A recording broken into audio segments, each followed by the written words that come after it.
ఈ వీడియో నచ్చినట్లయితే లైక్ చేయండి, సబ్స్క్రైబ్ చేయండి. వి జేఎంఆర్ ఇంకా కాసేపట్లో వస్తూ ఉంటారు. మీరందరూ కాసేపట్లో లోపలికి వచ్చి వెయిట్ చేస్తూ ఉండండి. అతను లోపలికొచ్చి పేర్లు చెప్తూ ఉండడంతో అర్జున్, మిత్ర అందరు వ్యాపారవేత్తలు హాల్లోకి వెయిట్ చేస్తూ ఉంటారు. అప్పుడే జేఎంఆర్ మెట్లు దిగి వస్తూ ఉంటే లక్ష్మి మాత్రం పైనుంచి చాటుగా కిందికి ఉన్న వాళ్ళని కూడా గమనిస్తూ ఉంటుంది. మిత్ర, అర్జున్ కూడా అక్కడే ఉంటారు. ఇక జేఎంఆర్ అలా నడుచుకుంటూ వస్తూ ఉంటే మిత్రే చాలా చాలా సంతోషపడుతూ ఉంటాడు. ఇక జేఎంఆర్ చాలా చాలా సంతోషపడుతూ అర్జున్ కూడా కూర్చొని అందరూ కూర్చొనే ఉంటారు. చూడండి, నేను మీ అందరికీ కొన్ని ముఖ్య విషయాలు చెప్పదలుచుకున్నాను.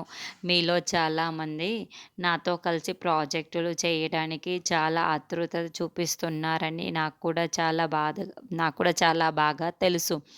నేను నా ప్రాజెక్టుల్ని ఒక సమర్థవంతమైన బిజినెస్ మ్యాన్‌కి మాత్రమే అప్పజెప్పాలనుకుంటున్నాను.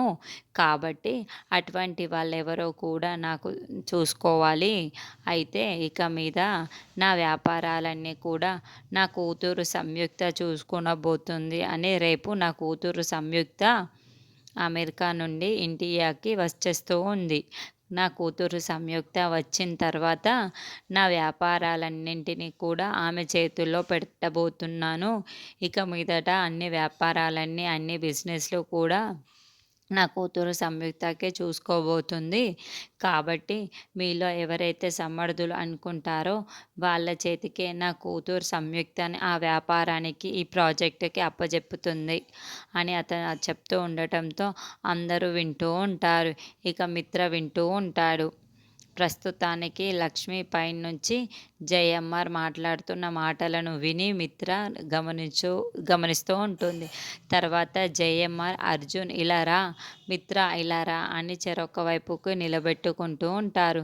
తర్వాత అర్జున్ చెయ్యి మిత్ర చేతిని పట్టుకొని ఒకరి చేతిలో ఒకరి చేతిని పెట్టేసి ఎవరైతే సమర్థులో వాళ్ళకే నా కూతురు జేఎంఆర్ ప్రాజెక్ట్ అప్పజెప్తానని చెప్తాడు.